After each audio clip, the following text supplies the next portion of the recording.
ইবাদত। হজ কীরকম করতে হবে? হজের ব্যাপারে আল্লাহ পাক রব্বুল আলামিন বলছেন, আল হাজ্জু আশহুরুম মা'লুমাত ফামান ফারাদা ফীহিন্নাল হাজ্জা ফালা রাফাথা ওয়ালা ফুসুকা ওয়ালা জিদালা ফিল হাজ্জ ওয়া মা তাফআলু মিন খায়রিন ইয়া'লামুহুল্লাহ ওয়া তাযাওয়াদু ফাইন্না খায়রাজ যাদিত তাকওয়া ওয়াত্তাকুনি ইয়া উলিল আলবাব।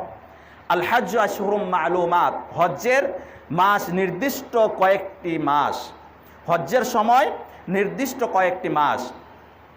ফামান ফারাদা ফীহিন্নাল হাজ্জ ফালা রাফাসা ওয়ালা ফুসুক ওয়ালা জিদালা ফিল হজ।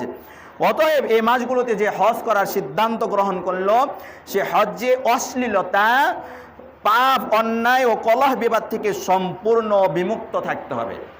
হজ্জে গিয়ে কোনো প্রকার অশ্লীলতা, পাপ, অন্যায়, কলহ বিবাদ, সেখানে গিয়ে কখনো কোনো ঝগড়া করা, কোনো মানুষের সাথে রাগারাগি করা, মানুষের উপর চোখ গরম করা, সব কিছু থেকেই হজ এমন একটি ইবাদত যে কয় মাস যতদিন আপনি সেখানে থাকবেন, আপনি একটা মুসলমান ভাইয়ের ওপর চোখটাকে একটু রাঙ্গাবেন সেই সুযোগটাও নেই, চোখ রাঙ্গানো যাবে না।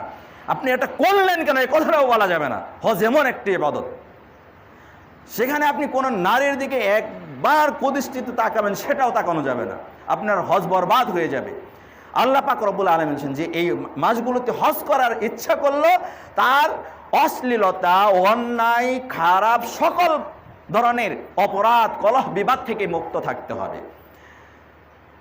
সকল ধরনের অপরাধ থেকে যখন মুক্ত থাকতে পারবে, তখন আল্লাহ নবী সাল্লাল্লাহু আলাইহি ওয়াসাল্লাম বলছেন যে যারা এই সকল ধরনের অশ্লীলতা থেকে বিরত থাকতে পারবে, এই অশ্লীলতা থেকে বা খারাপ কাজ থেকে বিরত থেকে শুধুমাত্র মানুষের কল্যাণে সেই হজের সময়টা ব্যয় করবে, এরকম হজকে হজ্জে মাবরুর ঘোষণা করা হয়েছে।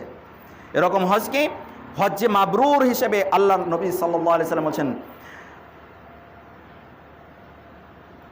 যে হজ্জের ব্যাপারে আল্লাহ নবী সাল্লাল্লাহু আলাইহি ওয়াসাল্লাম বলছেন, যে ব্যক্তি মান হাজ্জা লিল্লাহি ফালাম ইয়ারফুস ওয়া লাম ইয়াফসুক রাজাআ কায়াউমিন ওয়ালাদাতহু উম্মু। আল্লাহ নবী সাল্লাল্লাহু আলাইহি ওয়াসাল্লাম বলছেন, যে ব্যক্তি আল্লাহর জন্য নিবেদিত হয়ে সকল প্রকার অন্যায়, অশ্লীল এবং খারাপ কাজ থেকে বিরত হয়ে হজ করলো, মান হাজ্জা লিল্লাহ ফালাম ইয়ারফুস ওয়া লাম ইয়াফসুক, যে ব্যক্তি আল্লাহর জন্য নিবেদিত হয়ে সকল প্রকার অন্যায়, অশ্লীল, খারাপ কাজ থেকে বিরত হয়ে হজ আদায় করলো, ফালাম ইয়ারফুস ওয়া লাম ইয়াফসুক রাজাআ কায়াউমিন ওয়ালাদাতহু উম্মু, সে যেন সেদিনের মতন নিষ্পাপ হয়ে ফিরে আসলো যেদিন সে তার মায়ের গর্ভ থেকে ভূমিষ্ঠ হয়েছে। সুবহানাল্লাহ। মাতৃগর্ভ থেকে যেদিন আমি আপনি ভূমিষ্ঠ হয়েছি, সেদিন আমার কোনো পাপ ছিল? আপনার কোনো পাপ ছিল? কোনো পাপ ছিল না, কোনো পাপ ছিল না। তো হজ্জে গিয়ে যে ব্যক্তি এরকম সকল প্রকার অন্যায়, অশ্লীল, খারাপ কাজ থেকে বিরত থাকবে, তার সেই হজটা শুধু মানুষের খেদমতে, সেই হজটা শুধু মানুষের খেদমতে, মানুষের উপকারে নিয়োজিত করে রাখবে। আল্লাহ নবী সাল্লাল্লাহু আলাইহি ওয়াসাল্লাম বলছেন, সে ব্যক্তি ওইভাবে ফিরে আসলো যেদিন সে